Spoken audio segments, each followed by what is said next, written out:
good to be back in Savannah. Good afternoon.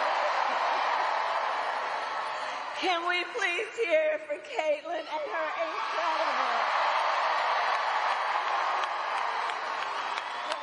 incredible leadership. Look, when I look out at our young leaders like Caitlin, I know our future is so bright. It is so bright. I want to thank Mayor Johnson. Thank you for yours. There you are. We've been hanging out for the last 2 days. Mayor, I thank you so very much for your leadership. Thank you. Congresswoman Nikema Williams, the chair of the Democratic Party of Georgia, for your friendship and your sisterhood. And to all the leaders with us today, good afternoon, good afternoon, good afternoon. I also bring greetings from our president and a great friend of the state of Georgia, Joe Biden.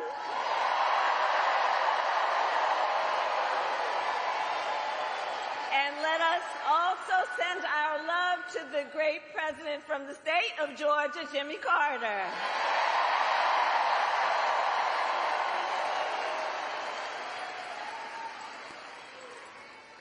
So, Georgia, I love you back. I love you back. And we have 68 days to go until this election. 68 days to go. And I think you all have spent your time here, sacrificing all your other obligations to be here together, us as one community, knowing we all have so much more in common than what separates us. And I thank you for taking that time.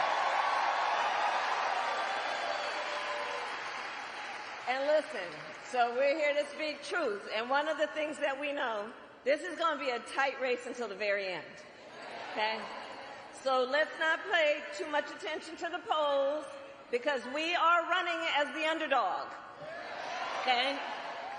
And we have some hard work ahead of us, but we like hard work. Hard work is good work. Hard work is good work. And with your help, we are going to win this November. We are going to win this November. Yes, we will. So look, Georgia, let me say, I'm no stranger to tough fights. Before I was elected vice president, before I was elected a United States senator, I was an elected attorney general, and before that, an elected district attorney.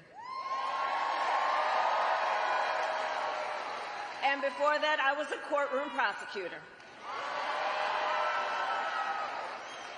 So every day in the courtroom, I stood proudly before a judge and I spoke 5 words. Kamala Harris for the people.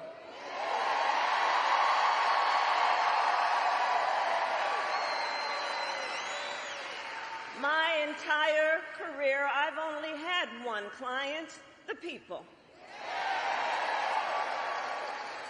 I stood for women and children against predators who abused them. I took on the big banks and delivered $20 billion for middle-class families who faced foreclosure.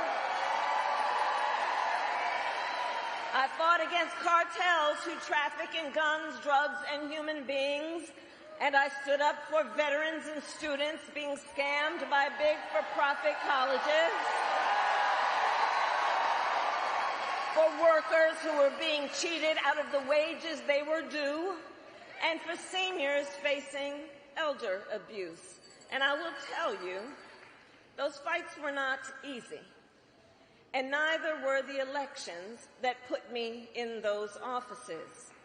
But we never gave up, because the future is always worth fighting for.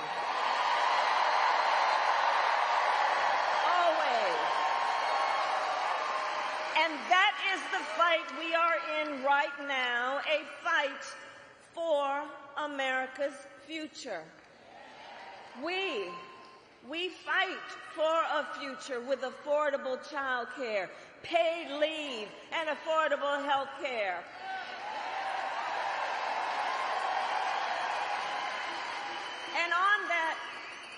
subject, let's finally expand Medicaid in Georgia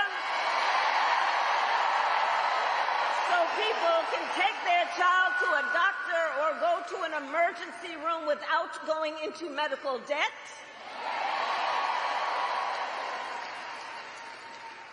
We fight for a future where we build what I call an opportunity economy, so that every American has the opportunity to own a home, to start a business, and to build wealth and intergenerational wealth.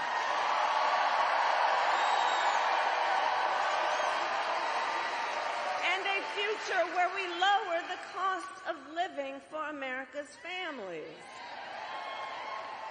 So when I was Attorney General, I went after price-fixing schemes. And love you back. And I will tell you, when we get this done together, my friend, and when I am president, I will take on the bad actors who exploit a crisis to rip off consumers on everyday items. To rip off consumers on everyday items like groceries. I will take on Big Pharma and cap the cost of prescription drugs and insulin for all Americans. I will take on the high cost of housing and work with developers to cut the red tape and build millions of new homes. And I will give 100 million Americans a tax cut, including $6,000 to families during the first year of their child's life, understanding folks just need a little help from time to time. And it's not about just getting by, it's about getting ahead. $6,000 in the first year of a child's life to help pay for that car seat or the crib or the baby clothes.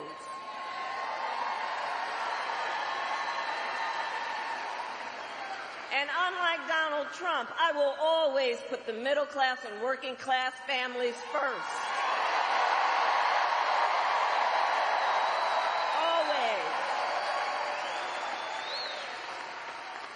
I come from the middle class. I know what I'm talking about.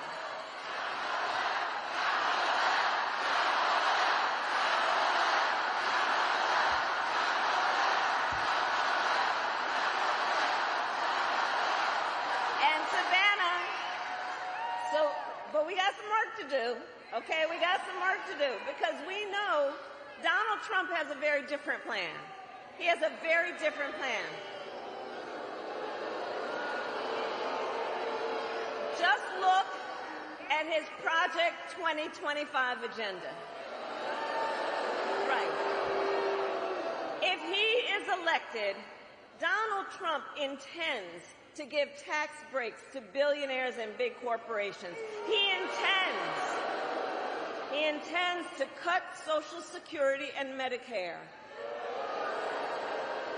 And he wants to impose what, in effect, is a national sales tax on everyday products and basic necessities. And it will cost, the economists will tell you, it will cost a typical American family nearly $4,000 a year. So, Georgia, on top of all of this, if Donald Trump wins in November, he intends to end the Affordable Care Act, to take us back to a time when insurance companies, we're not going back. We're not going back. We are not. We're going forward. And the reason we know we can't go back, to your point, the reason we know we can't go back, on the issue of the Affordable Care Act, remember what that was like before we had the Affordable Care Act? Remember when insurance companies had the power to deny people with pre-existing conditions? Remember what that was like? Children with asthma, breast cancer survivors, grandparents with diabetes. So yeah, we're not going back. We're not going back.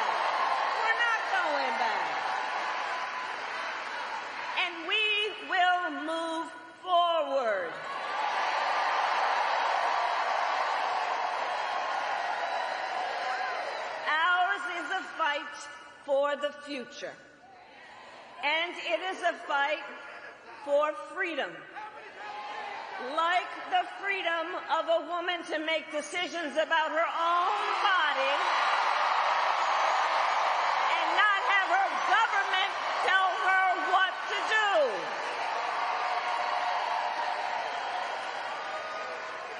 And understand how we got here. When he was president, Donald Trump handpicked 3 members of the United States Supreme Court with the intention that they would undo the protections of Roe v. Wade, and they did, just as he intended. And now, more than 20 states have a Trump abortion ban, including Georgia.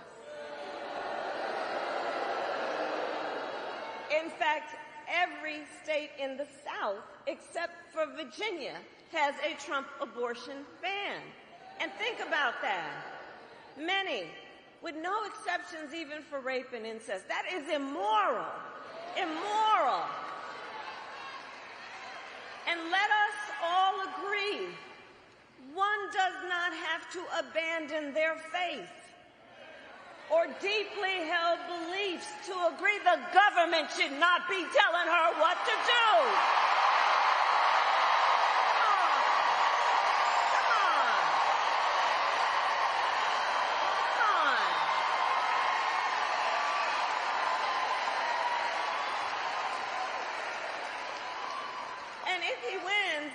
Trump will go further. He will sign a national abortion ban, you best believe. And he would create a national anti-abortion coordinator and force states to report on women's miscarriages and abortions. It's right there in Project 2025. I've said it before, and I'll say it again. Simply put, they are out of their minds.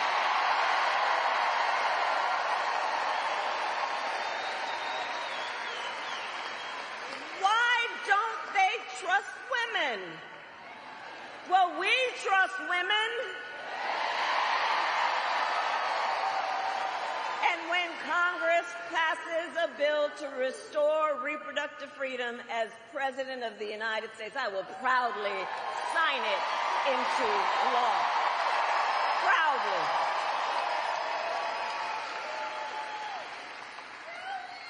And across our nation, in addition to that, we are witnessing a full-on assault on other hard-fought, hard-won fundamental freedoms and rights.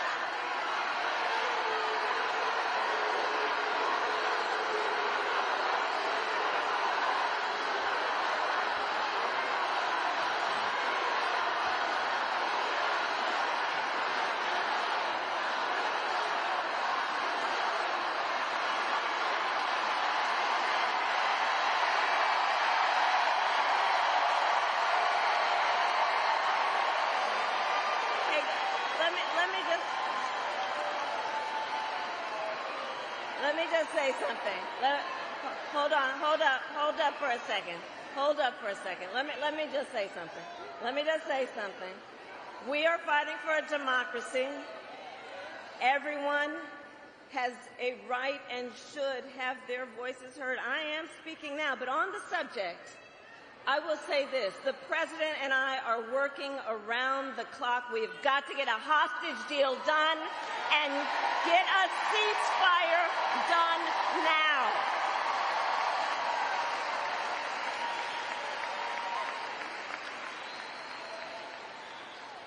So back to this election and Donald Trump. So in addition to the fight on the fundamental freedom to make decisions about one's own body, I have been traveling our country, and the people of Georgia know what I know. There is a full-on assault on hard-fought, hard-won freedoms and rights, including the freedom to vote, the freedom to be safe from gun violence,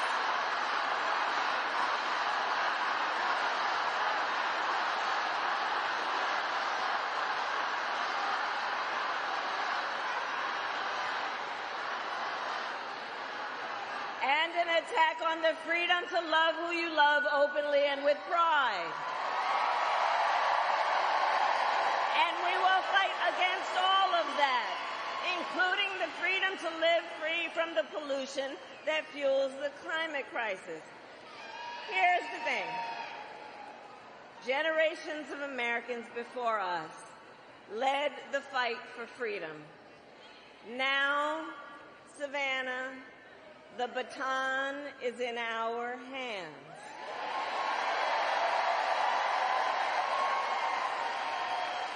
So we who believe in the sacred freedom to vote will finally pass the John Lewis Voting Rights Advancement Act and the Freedom to Vote Act. We who believe in the freedom to live safe from gun violence will finally pass universal background checks and red flag laws.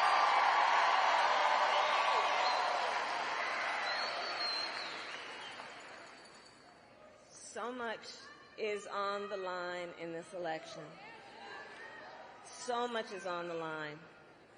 And understand, this is not 2016 or 2020. Things are different. A lot is the same when we think about the issues, and then there is significant differences. The stakes in 2024 are even higher. Because consider that the United States Supreme Court recently just basically told the former president that going forward he will be effectively immune no matter what he does in the White House.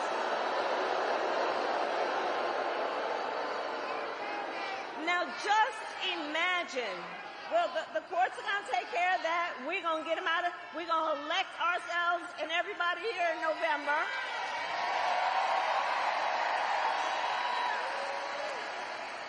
But I mentioned the Supreme Court ruling because understand what this means. Just imagine, before there was at least the threat of consequence, understand what it now means, and imagine Donald Trump with no guardrails.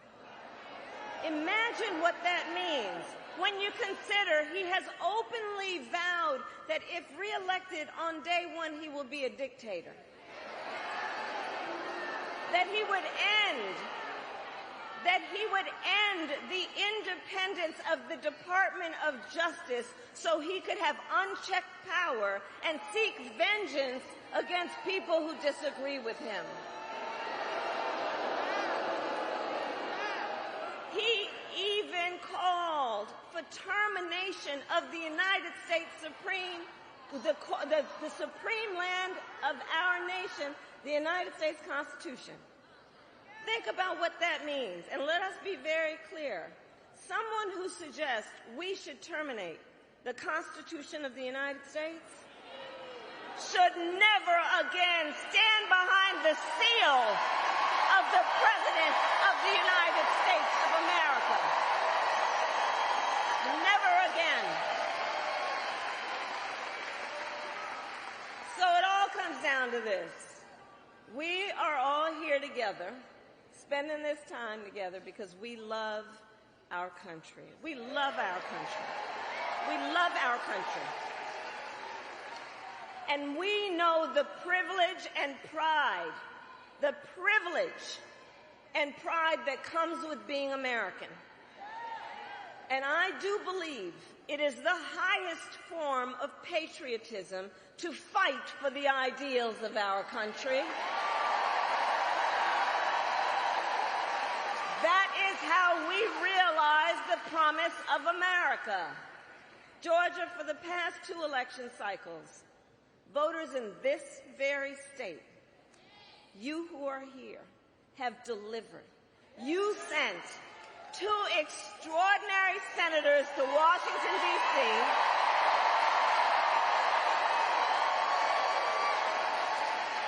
You sent President Biden and me to the White House. You showed up, you knocked on doors, you registered folks to vote, and you made it happen. You did that. You did that. And so now we are asking you to do it again. Let's do it again. Let's do it again. So, Savannah, are you ready to make your voices heard? Do we believe in freedom? Do we believe in opportunity? Do we believe in the promise of America? And are we ready to fight for it? And when we fight, God bless you and God bless the United States of America.